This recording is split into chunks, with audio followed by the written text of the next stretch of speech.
The initial session is really just getting to know the patient, know their history, doing a deep dive and finding out when the last time they felt the best, they were the healthiest.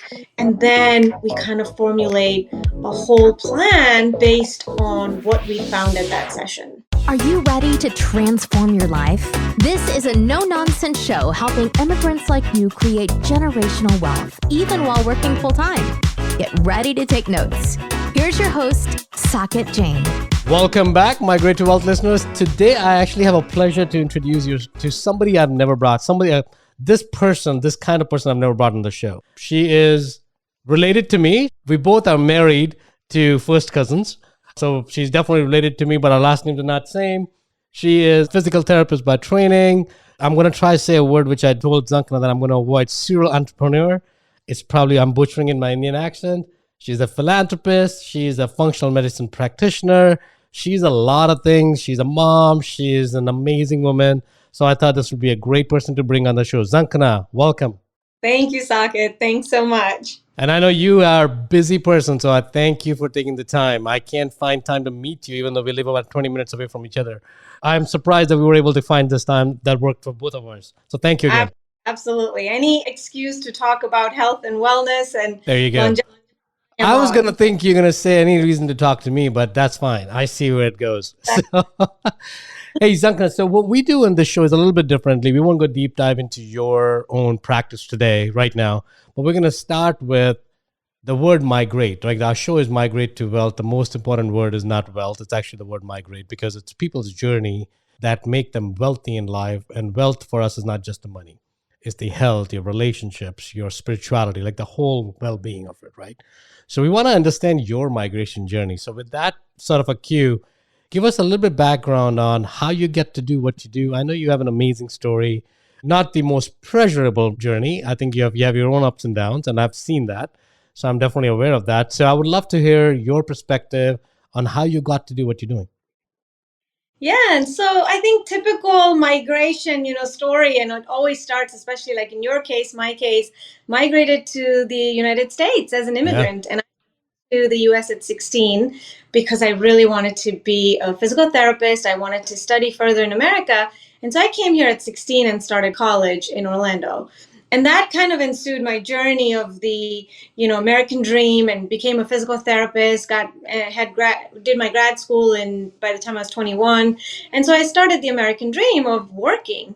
I was working as a physical therapist for about 22 years and still am a physical therapist, but about 15 years ago, decided to kind of start diversifying. I started a couple of little small businesses on the side, but really 15 years ago, decided that I wanted to go more into functional medicine. Functional medicine is more root cause medicine to really figure out the root cause. As a physical therapist, I was always going to the root cause. If you came to me with shoulder tendonitis, I wouldn't just say, okay, let's treat the shoulder tendonitis. Why do you have the tendonitis? Where is it coming from? What imbalance do you have in your cervical, your neck, your upper back? We're going to fix all of that first and then get to the actual tendonitis. And so similarly, this is what functional medicine is about, is root cause medicine. And so while I was raising the kids for a few years, I did a few businesses and I was an entrepreneur, serial entrepreneur, as we said, and did a few businesses that were very successful. But something in me never wanted to give up the healthcare side of things. Loved healthcare, loved medicine, wanted to stay in it. And so ended up continuing that journey. And so I did that. I've been a functional medicine practitioner for almost 15 years now.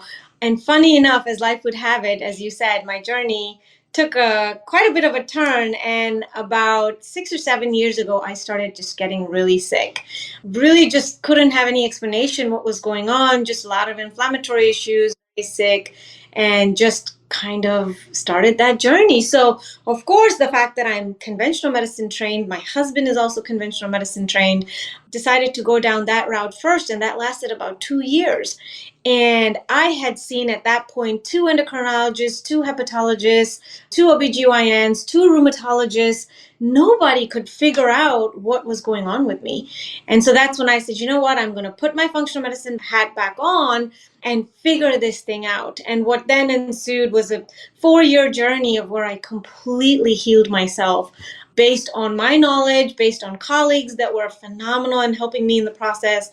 And that's when I really said, you know what? I think the world needs to hear this. I think the world needs this kind of help where there's people that don't have these answers, that we can get them these answers. And now more so even, especially with COVID, modern medicine, unfortunately, doesn't have a lot of answers.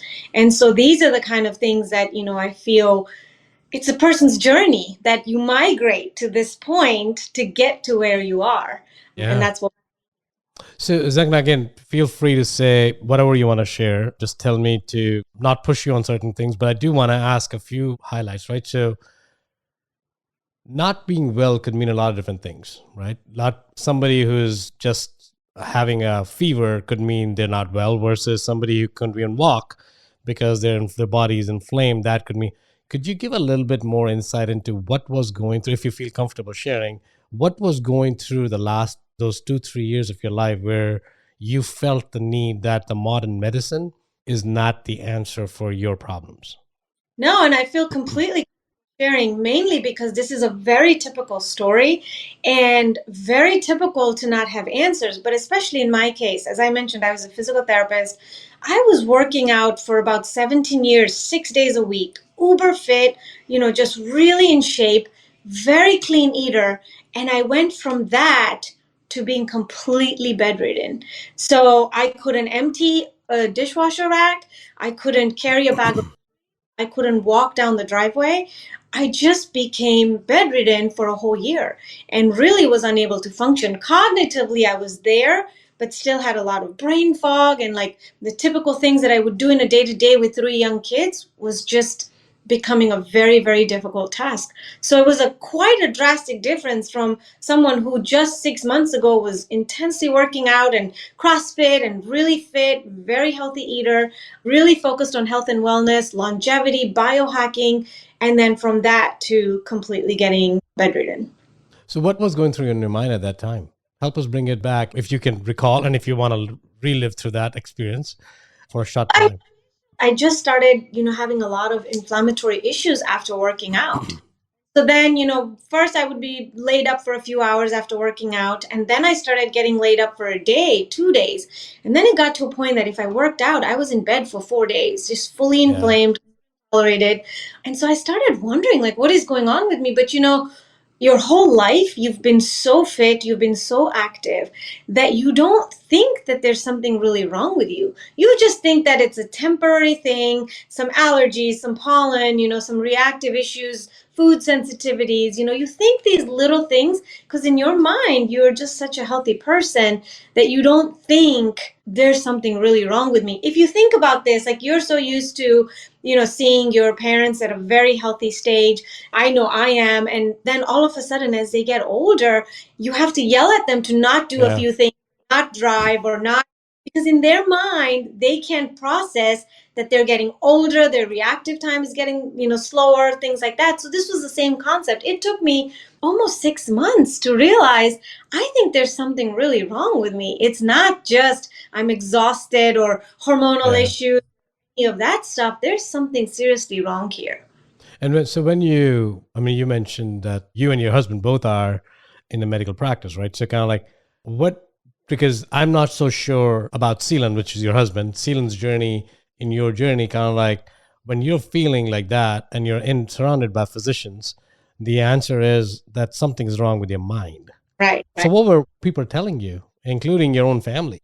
Yeah, so I am so lucky in this aspect that despite my husband being a surgeon, completely conventional medicine trained, he listened to me. I think for 15 years at that point, he had seen me. We had been married for 15 years. So he saw me uber fit, going 100 miles, a minute kind of person, to really slowing down. And I was only 40 at the time.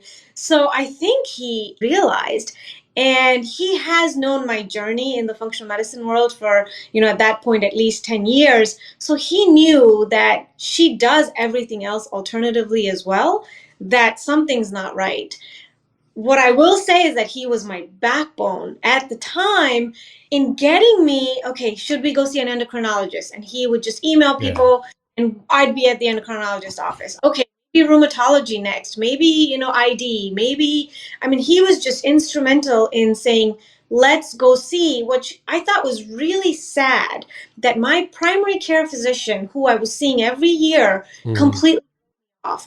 And she wasn't even willing to do any tests. I would go in, complain of all these symptoms, and she literally would say to me, Z, you are my poster child. You are my poster patient. She's like, there is nothing wrong with you. And I'm sitting here telling her, I am sick. I cannot get out of bed. I cannot exercise. No, you're perfectly fine. You are my poster child. In fact, I need you to come talk to my patients who drink 5 sodas a day.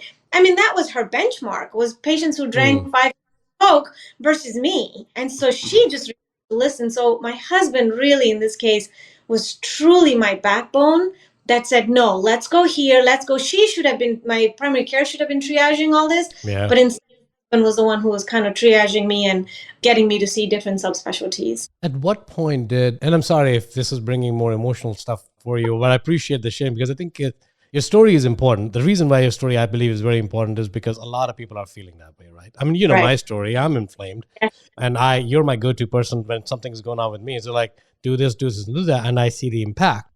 That's really what I thought, that if sharing your story is that what people are feeling health-wise is not just psychosomatic, right? It's not just in your mind, which has been told to us that if the modern medicine can't find your answer, it's in your head. Go fix your head, which is not true. It may be true sometimes, but it's not true most of the times.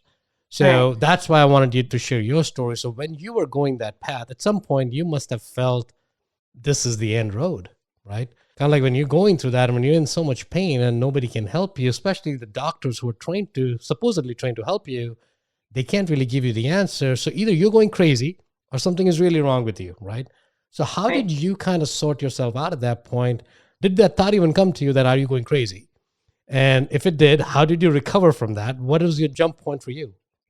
Thankfully, I have a very, very strong mental perspective.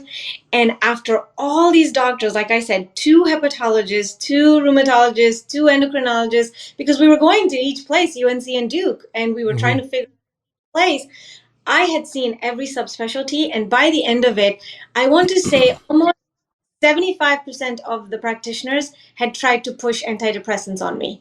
They said, you really need antidepressants, there's nothing else.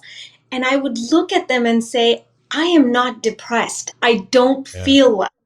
And thank God for my gusto and my ability to withstand all this, to say, I don't need antidepressants. I'm not against them. I'm not depressed. There's something else wrong with me. And I have such a really strong mental conviction that I was at the point that I said, you know what, if you can't help me figure it out, I will figure it out. And I was lucky enough to have such a strong functional medicine background, but also to have some of my best friends are the most world-renowned naturopathic doctors and DOs and functional medicine practitioners. So I really had the Rolodex at my disposal to call these people and say, look, they don't understand. I know what's going on. You help me. And so thankfully never got to that point that I felt that this was the end of the road. I would keep telling my husband at the time too, not sure if it was whether my mental conviction or the fact that I have 3 young kids at that point, that I was like, I will heal myself. I will make sure I get out of this and heal myself. But no, it's not what I need right now. Maybe another time, but not now. Right. No, that's amazing. So how was the family dealing with it, Zankhna, at that point? Because of course you were there physically, but you were not there energetically. You were not there probably emotionally. Because you were dealing with so much. How was family dealing? What was the dynamics of the family at that time? So as I said, my husband was my backbone. He really amazing. I mean, he's an amazing guy. We're going to get him on this show as well. He's coming. Yeah, so he was wonderful in understanding and knowing, there's so many patients and groups that I'm on where the women will say that their husbands don't believe them. Like when they come home, stuff is not done in the house, their husbands get upset. And it was never the case with me. My husband really knew that she's not well and something's off. So if there was things I couldn't do, or empty a dishwasher, or, do stuff like I couldn't drive the kids around so much, I could do, of course, I would drop them to school and I would pick them up, but he would do a lot of stuff. So thankfully he was very understanding. But as far as my kids are concerned, my oldest understood at the time. He may have been maybe 10. So he understood that, okay, mom's not feeling well and mom's not feeling great. And then my younger one was 8 and my daughter at the time was 6. I think it was a very tough concept for them. Yeah. Now back, they talk a lot about it. And in fact, my daughter was talking about starting an affinity group in school for, moms with chronic illnesses, like that. So That's now amazing. definitely had an impact on them. But at the time they were so young, they just wanted mom to kind of hang out and, mom to do stuff with them. I remember just the playground stuff was really difficult. Going out to play with them was really difficult. So those were some of the things that they probably didn't understand. Of course, the mood swings, and then when you're not well, you don't always feel good emotionally. So those are some of the things that might have been tougher for them. But from a social perspective, I completely stopped going out for about a year. The funny part is with these diseases, and even as you know, chronic inflammatory stuff, on the outside, you look normal. Yeah. So when you go to a social event, nobody knows what you're dealing with. Yeah, you might be a little bit more quieter. You may not dance as much. You definitely are not drinking or any of that stuff, but you still look normal. I don't think any of my friends knew that I was so sick until a year later, when I was on my healing journey, that one of my closest friends, I think I was about a year and a half out, that I divulged this journey to her, and she was shocked because she had no idea. So on the outside, on the social perspective, I think it's easy to just be there for an hour or two. Nobody really realized. But on a daily basis, I think my family and kids felt it. What an amazing journey. I mean, amazing in the sense, not the journey that you would want on anyone to have. I always talk about this show, right? If you didn't have that journey, you would not be the person you are today. And we wouldn't be sharing this journey on the show where that story can have an impact on so many people who are suffering at the modern medicine has a place to play, right? So there's definitely has a place to play. I believe in that. But like anything else in life, it's not the end all be all. And at some point you have to know, like we talk about this show a lot about tax savings, right? Yeah, that you can go to the CPA, but you got to take control of the understanding of the tax planning yourself, which is health yourself. And being the show we are, health is where the wealth really starts. If you don't have the health, and you saw it in your story, when you didn't feel right, no matter how much money you had, you didn't feel right. You can't enjoy that money. So what's the point in having all the money if you can't really enjoy it? So health is where it starts. I know I'm preaching to the choir because I know you keep telling me that's the same story, that you got to be healthy. So I'm basically telling you what you tell me. So that's interesting. But Zankhna, so now we're at a point where, you know what, you had your ups and downs. You, of course, started a lot of different businesses. And I think, as Steve Jobs always says, looking back in life, when you start connecting the dots, it's actually a straight line, right? Yeah. But it's never a straight line. So in your life, now you're at this point where you're training as a physical therapist, you're training as an entrepreneur because of starting different businesses, your journey for your own healing, everything has led you to the path where you're now focused on healing other people, right? Right. So help us now, where is your focus going forward and how do you feel about it? Sure. And to kind of piggyback on a point you made, about my journey, I was practicing functional medicine for about 9 or 10 years already at that point, but I had a very different understanding of the disease process. And yes, I would tell my clients and patients, let's do this, this, and this, until you're actually in it and you're the person living that story day to day and you see what it feels like. You cannot be the best teacher. You cannot be, like you said, if you're having an accountant do your taxes, you really have to, advocate for yourself. And so this is the same thing. Put me in my own shoes, completely different perspective. That wait, I could go from this really fit and healthy and, uber biohacking type individual to completely sick. Then what changed? And now that I'm so sick, everything that I was told my patients to do, I have to do it, but I was having reactions to supplements. I was having reactions to treatment, so I'm now on the other end of everything that you're told to do. I'm on the other end, but some of that stuff's not working for me. And so then that's the journey that then involved me really learning, understanding, and now in turn being able to give back and teach how to do this journey, how to heal, how to handle adverse reactions, how to handle, things that you cannot tolerate. So it really changes that whole journey. And I think it probably makes you more relatable, right, to your patients. Yeah. That they're not talking to somebody who just went to some school or did some 3 years of schooling in some practice, and they come and telling you what to do. No, that's not the reason why. You may have done that as well, but you actually tested the stuff on you first, not willingly, but you ended up testing it anyways. So that actually makes it more relatable. Like I'm talking to Zankhna, she would know what I'm going through because she went through a similar stuff. Our pain levels may be different, our life may be different, but she has gone through it. So when I talk to you, I know you don't think I'm crazy. I don't need antidepressants as the first solution. I don't need therapy. I need somebody to understand me and what I'm going through and help me figure out, right? Right. And your path may not be their path, right? What supplements you took doesn't necessarily mean it's going to fix me, but you can help me carve that path out. Is that correct statement? That's actually very accurate. And, I'm on so many chronic illness groups and things that I help out and kind of advocate for patients. They love to see a story of triumph. They love to see a story. When you're so sick, and when I was so sick, I couldn't imagine being healthy again. And how would I ever get there when I felt so sick? So when you see someone talking with this story of triumph, that you're going, you know what, I can do it too. You know what, there is light at this end of this tunnel that this could be done. And so I think on both counts, from experience as really saying, look, been there, done that, and I've come out on the other side, makes a huge impact for these patients.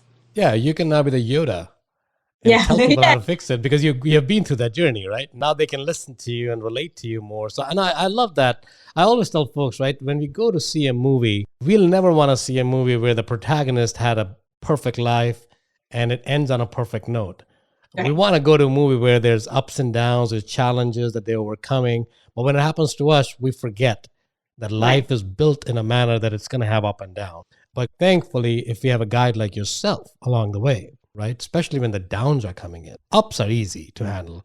It's the downs in the life that people can't really deal with or don't know how to deal with. And in the down, they're the most vulnerable, which is where there's like, I mean, thankfully for you, you did not listen to the doctors about the antidepressant, because I don't even know what the effect of that would have been on your condition, given what you're going through. But I'm glad you didn't. But not everyone is as strong as you, right? Somebody would just give into it. But having that source, someone like you. So now let's talk about, how do you work with your patients, Zankhna? So let's say I have, and we'll take a case study. So let's say I have a chronic illness, which I do, and I come to you. So how do you work with someone like me? What do you ask them? Help us understand your day in life with that patient. So we basically start off with an initial consult, and it's a very, very deep dive into the patient's life.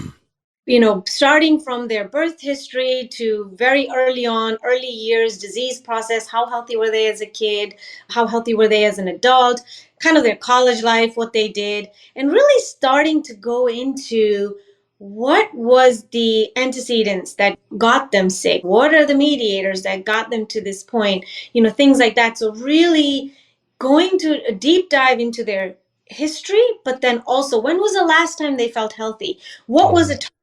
Like, in my life was definitely a turning point. Some people it's gradual. Some people it's a tick bite. Some people it's COVID. I mean, it's just, high stress, a traumatic event, death of a family member. So at what point did your health take that complete turn? And so then that's what we start focusing on. So the initial session is really just getting to know the patient, know their history, doing a deep dive in a lot of this stuff, and then finding out when the last time they felt the best, they were the healthiest. And then we kind of formulate a whole plan based on what we found at that session. So how receptive are, because I mean, you're asking people to be naked in front of you, right? Not literally, but figuratively, right? Yeah. Because they have to. So how do you establish that trust with somebody? So if I just watch this episode and I want to have a consult with you, I don't know you, right? I'm completely new to you, but you're asking them to go tell them your deepest secrets, tell you their deepest secrets, which they may not have shared with a lot of folks. How do you overcome that resistance? So thankfully, by the time people get to me, they are ready. By the time they get to this point of, like, especially in my case, like sheer illness, no answers, modern medicine cannot figure you out, and you feel very sick. So thankfully, at that point, they are willing, ready, and open.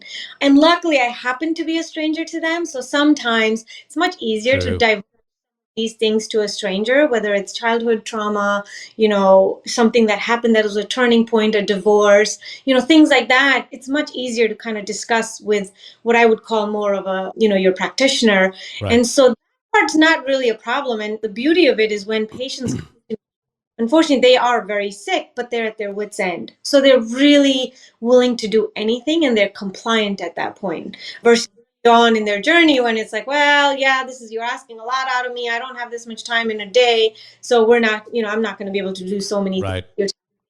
So on all counts, I usually get very compliant and receptive patients. Perfect. Why are these turning points in life so important for you to know? Like, let's say somebody went through divorce. Is it because everything starts with an emotional trauma, or what is going on with this discovery process? Is it always an emotional trigger attached to something? Is it something biologically happening with you? Or how is it all? Help me understand that, because it's an interesting perspective, right? So yes, somebody went through a divorce and it's an emotional event, but how does that translate into what they're feeling now?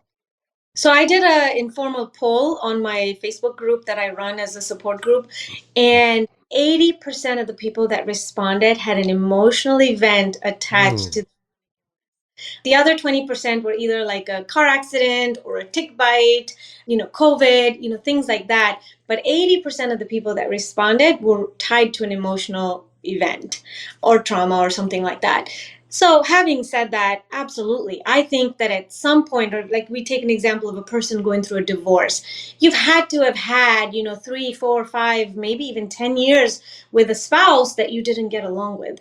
And that led up to a series of events. And so you were really living in a state of emotional trauma, if I may, until that point. And so when the divorce happens, it's kind of like that threshold where the dam gates are opened and all that water just comes out. So there is always a predisposing factor, but I think the straw that broke the camel's back is usually an event like that. And so yes, it is usually tied in. And it's also years of abusing your body. When we're in our 20s, we can eat pizza at 1 o'clock at night and have 2 beers and be perfectly fine. Right. And so we've done this for years in our body that it gets to a point that it says, okay, now I can't take this physical abuse anymore, where you're eating all this junk and you're partying and having late nights and drinking alcohol. And so then it reaches a threshold that it says, okay, I can't even hold this. Wow. So now I'm very interested in the emotional triggers, right? Because usually everything, if you're partying like that in a college, there's something else emotionally that's happening with you anyways, because it's just a manifestation of that you're going out because you're probably rebelling something or you're trying to feel free. So it's really always an emotional relation, right? So when somebody has a negative emotional reaction, why can't the modern medicine find it? A lot of these things are not palpable. They're not measurable. In my case too, when I went through so much testing, I was sick as anything and bedridden, but every test of mine kept coming back perfect. There was not a single piece of blood work that showed anything, yet I was so sick. So a lot of these things are not palpable. There's some that we call the HPA axis, which is the hypothalamus pituitary adrenal axis. And that is one of the biggest factors in emotional trauma issues that lead to chronic illness. And that is a lot of my focus of my work with my chronic illness patients, is we start healing the HPA axis. So that's the axis that when there is the tiger, the fight or flight, it goes into overdrive. Now, most normal people, it comes back down. Body realizes, okay, tiger's gone. We don't need to produce all these stress hormones anymore. Come back to baseline. When you have that for years and years, whether it's with, a problem in a marriage or an abusive childhood or, any kind of emotional trigger, stress at a job, getting laid off and then not finding a job back for another year or two, things like that, that fight or flight vicious cycle never stops. And so in doing so, what happens, there's a whole science behind it, what happens, HPA axis is triggered off and it's activated, is then a cascade of events, which if they don't stop, then they cause inflammatory issues and imbalances, and your adrenals start getting taxed and things like that. And so that's when you start getting disease process. So when you are working with some patient, are you running these tests? So if the tests are non-conclusive anyways, So how are you identifying as a functional doctor what's going on with them? Because most of their tests may also come, or you're running different type of tests, which the modern medicine is not running. How is that? I don't want to say modern medicine is a negative thing, because I think functional practice is also incorporating medicine, modern medicine inside of it. How are you running the tests that are different than them? Yeah, so a lot of the tests that are done are not typically what you see from blood work with conventional medicine. So thing is done for hormones, your cortisol level, which is your stress level. We check a cortisol awakening response where your cortisol is checked 4 or 5 times in the day, things like that. So a lot of this stuff is done in modern medicine. I tend to not lean towards testing a lot. It is expensive to begin with. And so I veer away from testing. I do testing, and I think it's very important in things like checking hormones, checking your minerals, things like that, checking your cortisol levels. If you really have a reverse cortisol pattern, you're wide awake at night and like barely able to function during the day. So some of these things are very important, but I not overdo it with the testing. More of it for me is just listening to the patients and listening to their story and their concerns. And then from that point on, saying, okay, let's work on XYZ until help you, versus let's do this $1 million testing and then we can help you. Got it. So Zankhna, question for you, and feel free if you don't have an answer to that, because I don't know if there's a stat available for this as well or not. Can functional medicine cure everyone? Are there certain folks who may not be treatable to functional medicine? Is there anything that when somebody's reaching out to you, of course, you're also figuring out, can you help them, right? You're not going to take on a patient that if you think you may not be able to help them. Of course, you may try it, but who is not a good candidate for functional medicine, if there is one? To answer your first question, can functional medicine treat 100% of the patients? Probably not. I don't think even modern medicine, the most cutting edge technology, surgeons, any of that can guarantee you that. So I think that to answer that question, probably not. We can't cure 100% of the patients, but can functional medicine get a lot of patients back functionally and back to baseline? I think so. Really think so. And it takes a lot of deep knowledge, various systems, looking at the root cause of the illness, treating the body as a whole. There's a lot of it's a multifaceted approach that goes into this. And so I do think that, yes, you can get a lot of patients back to baseline, back to being functional from that perspective. Who is not a good candidate for functional medicine? I don't think there's anyone that's not a good candidate, because at the end of the day, anybody wants to, have health and wellness and longevity, lead a pain-free life, lead a long, healthy life. So I don't think that there's anybody that is not a candidate. And functional medicine is a little expensive. And so I really hope that in the next few years that turned around and it's recognized more widely and insurance is accepted more. And that's one of the main reasons why I really started my support groups that I started, and also started a lot of the help and like providing things on the website that I do, because it's actually very expensive. And I was lucky to have a lot of those resources and contacts and dear friends that did this for me with just a quick phone call. And so I do think that it is a little bit on the expensive side. Yeah, but I think I do want to add a perspective to that, right? So expensive as compared to what, right? Right. So it's always, yes, everything is expensive in life, especially, unfortunately, good things in life are expensive. When I say good, not in terms of Ferrari, I'm talking about good things as in organic food, as in clean air. All these things are expensive, but expensive compared to what? If you're going to be suffering your health and you're anyways paying modern medicines, the money to the pharmacist or to the pharmacy or to the doctors, if you can figure out a way to work with a functional practitioners like yourself and recover your health, you're going to save a lot more money and hopefully live a much better life and a longer life. Right? So I think it's always, you have to think. Yeah, in the long term, it works out to be a lot cheaper. When you're bedridden and when you're, people pay $4.50 for a Starbucks cup of coffee. Some of this stuff, you can easily just pay that kind of money on a day-to-day basis and still feel better. So no, I agree. I completely agree. So I'm a believer, of course. Of course, after meeting you, even before, but after meeting you and with the impact you've had on my life and everyone else's around me, I can see that. So I'm definitely a believer. So Z, we're coming to the end of our show. I want to respect for your time. Thank you again for sharing all your amazing stories. We always end the show with 2 notes, right? So one is going back to your 20-year-old self. Mm-hmm. What are some of the 2 or 3 key insights that you would share with your 20-year-old self or with your daughter, with your kid, with your sons to make their migration in life very intentional, right? The path they choose, each path, each choice, everyone has multiple choices, but every choice leads you to a different direction. What are going to be your insights and your recommendations to someone in your 20s or you back in 20s to make that path more intentional? I mean, I'll definitely say this, looking back at my 20-year-old self, and I was, for the most part, pretty healthy and a very, good eater and exercising and things like that. But there's a lot of information and knowledge I didn't have. So now looking back and raising 3 kids, pretty much 3 of them are teenagers at this point, it's really pertinent to take care of your body. You only have one body and it's not replaceable. So take body. That is critical. Yes, it's fun in college to have your party days and your late nights and beer pongs and things like that. But, at the end of the day, you have to take care of your body. Wait a second. Your kids are going to listen to this. Is beer bongs, are you approving of that? I hope I them enough that they know the harmful effects of alcohol, and especially in those large quantities.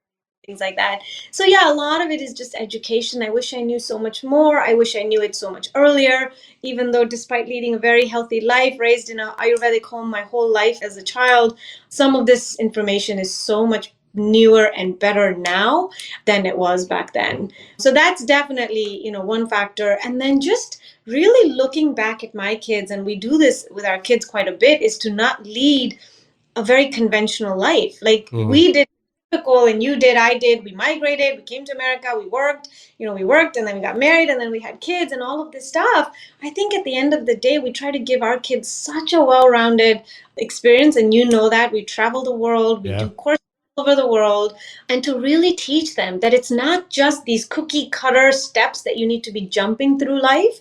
You really need to take time to smell the roses, but along the way, find your passion, find what you love doing. You don't have to do the conventional mold of, jumping from, stepstone to stepstone versus saying, this is what makes me happy. This is what I want to, further my knowledge in. This is the field of work that I want to go in.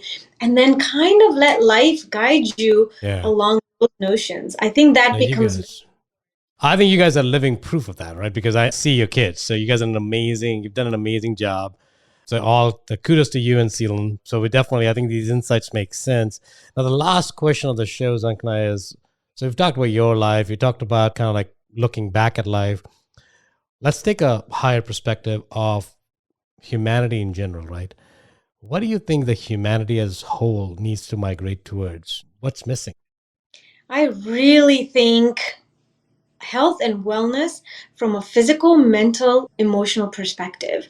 I think in general, as human beings, if we gravitate towards taking care of yourself, taking care of your mind, and then taking care of your emotional well-being, the world would be a different place. We really taking care of each other, taking care of ourselves. I mean, really putting focus on healthy food, healthy, clean air, water, all of that physical aspect, but then the emotional aspect of your mental and, health and well-being and things like that. And then cognitively too. And so if you really, as a human being, focus on this and you have your family focusing on this, I think we could make this world a supercharged. I agree. Take care of your body, your mind, your spirit, right? And then everything else will follow. That's amazing.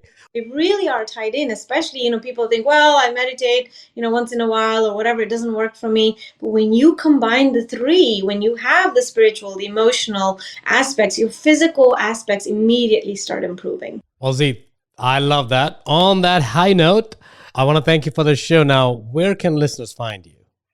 So all social media platforms, the website is hcilcode.com. So it's Healing Chronic Illness and Longevity Code, the code to being healthy. So hcilcode.com. And there you'll find all the Facebook icons, Twitter, Instagram, things like that. So you'll find everything on there.